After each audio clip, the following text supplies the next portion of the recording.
lock down the building. But it's too late. Oswald has already left the scene. What he did was walk right on out the front door and walk up Elm Street, and he got on a bus. But he doesn't get far. And Stemmons and cut all traffic for them. They had blocked the intersection at Elm and Houston completely. There was no traffic moving in it at all. Impatient, Oswald gets off the bus. Several blocks away, he finds a cab. 500 North Beckley. Yes, sir. And quietly slips away.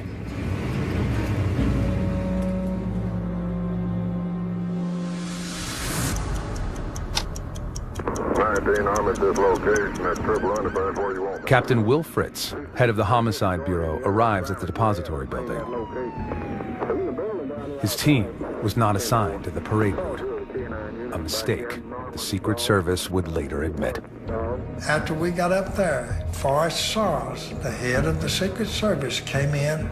The first thing he said to Captain Fritz, he said, "Captain Fritz, I just want you to know, as long as I'm in charge here, you and your men will never be cut out of another parade." Captain Fritz takes over the search for the assassin. Clad in their signature white Stetsons, he and his detectives are the hotshots of the department. We became known as the Cracker Jacks simply because of the quick time that we had solving a murder. And even if we didn't make the arrest, we had figured out who it was. And so we had quite a reputation for that. Now, it's up to them to solve the crime of the century.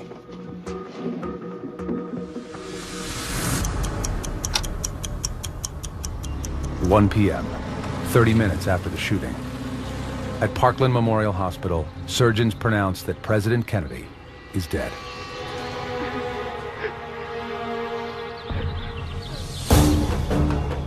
Meanwhile, having slipped past the police at Dealey Plaza, Lee Oswald arrives at his apartment in Oak Cliff. He's there only minutes, long enough to grab a jacket and a .38 caliber revolver. Then he walked 9/10 of a mile up to 10th Street where he turned east and was walking a pretty fast clip down 10th Street when Tippett come cruising along. What's going on? Signal 19 involving the president. Officer J.D. Tippett. Like other Dallas patrolmen, he travels alone. They've used a .30 caliber rifle. They used to be in the old school. When Tippett sees Oswald, he calls into the dispatcher. 550 car 2. But there's no answer. A witness across the street sees him slowly pull up and call to the man.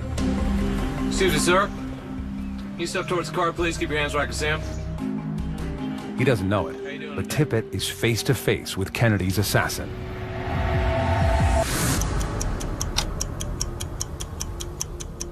It has been 41 minutes since the president was shot. Officer J.D. Tippett has stopped Lee Oswald. Sir, I'm going to have to step out of the vehicle and ask you a couple questions. An eyewitness across the street can see them talk, but can't hear the conversation. Well, I can tell you just about what he asked him. I've done the same thing 1,000 times, looking for somebody, and I see somebody on the street that looks similar to what I want. Please have your identification available. Do whatever you need to do, officer. Few could have predicted Oswald's next move.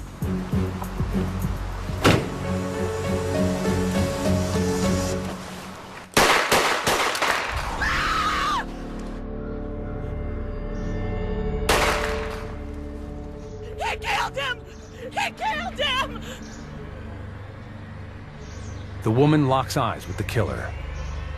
It's a face she won't forget.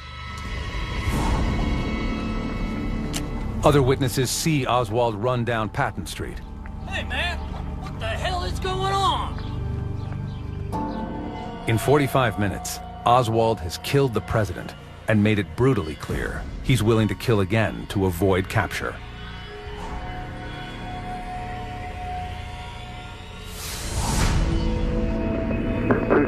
Disregard any other assignment you have and remain in that location. Detective Elmer Boyd and other homicide officers are searching the top floor of the book depository building. when an important discovery is made. We got up all the way to the 7th floor, and someone called down and said they had found some empty shell casings down on the 6th floor. At the southeastern corner, a stack of boxes forms a shield around the window that overlooks Elm Street. The sniper's nest. Below lie 3 spent shell casings in a brown paper bag, but no murder weapon. The men scatter to find it.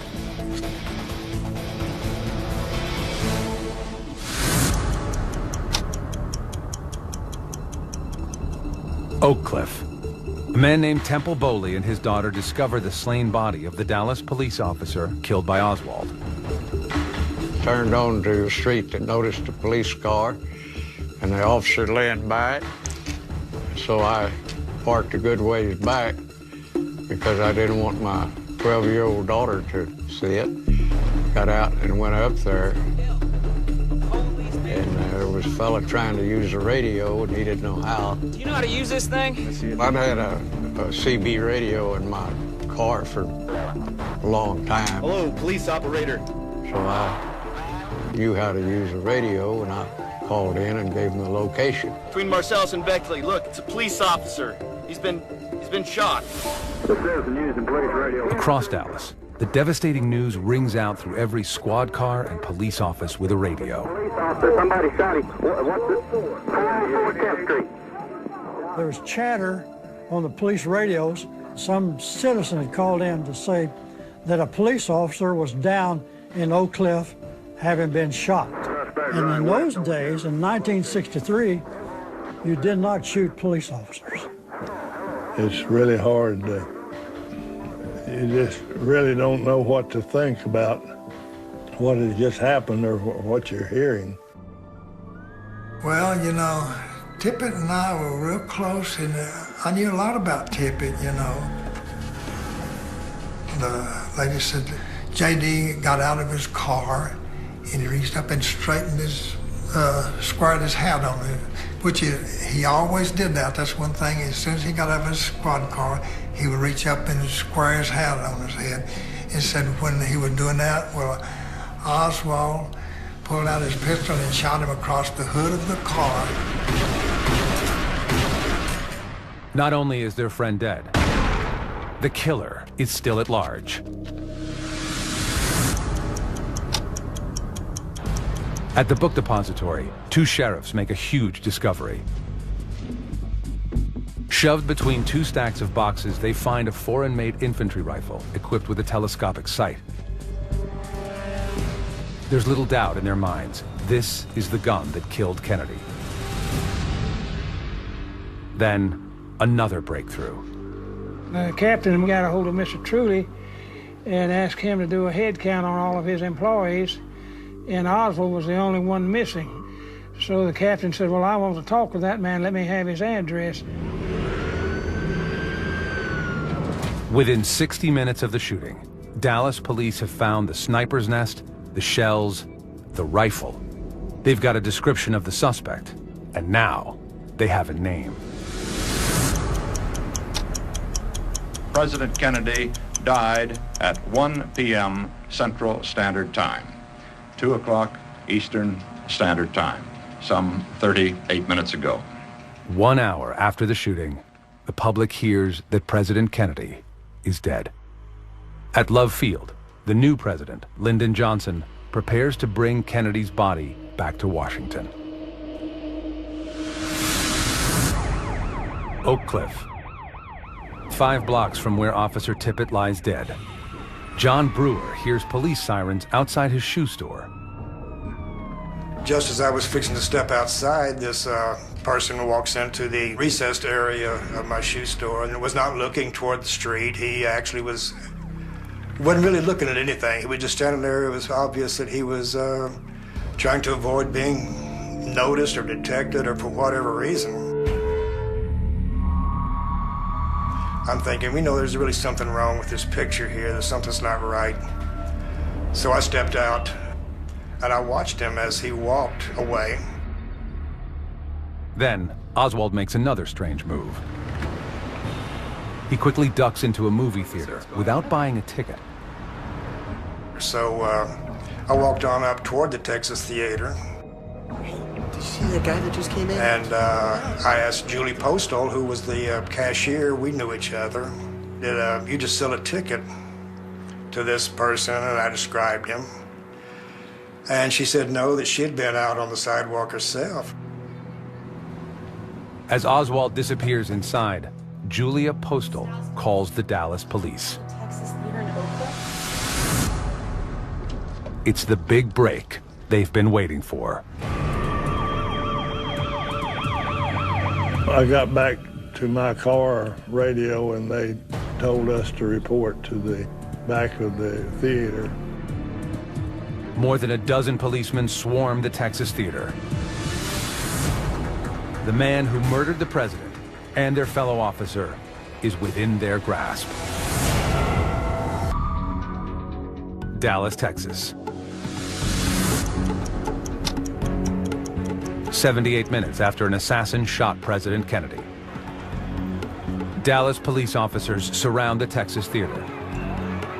Hiding inside is the man they believe killed one of their own.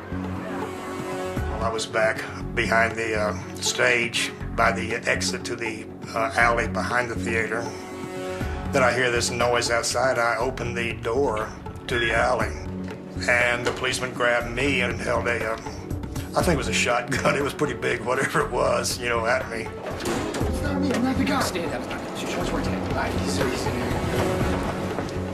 John Brewer leads the policeman on stage and points to the man he's been following.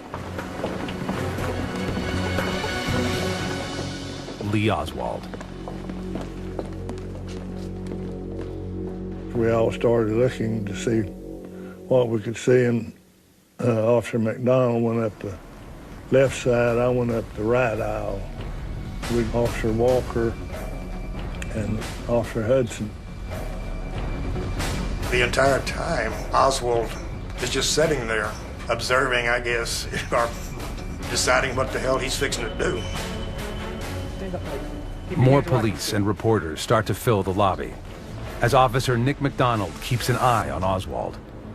The police were coming in from the screen area up the 2 aisles, and as Nick came up, Get on your feet. he encountered Oswald, and then it set off a struggle.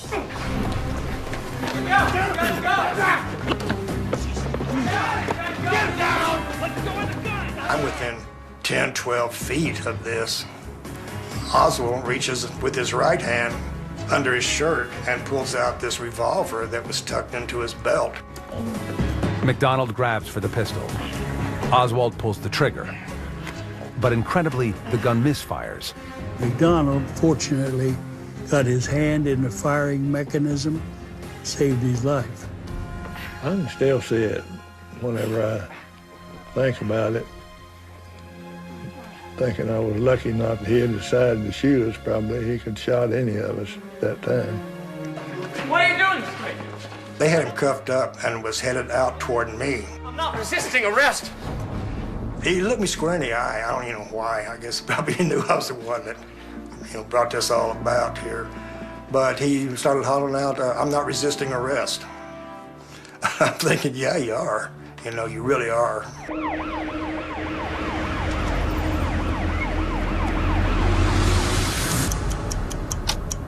You do have a suspect arrested in the Texas Theater? We had a shooting of a police officer, which was DOA at Methodist. The suspect has been apprehended at Texas Theater en route to state.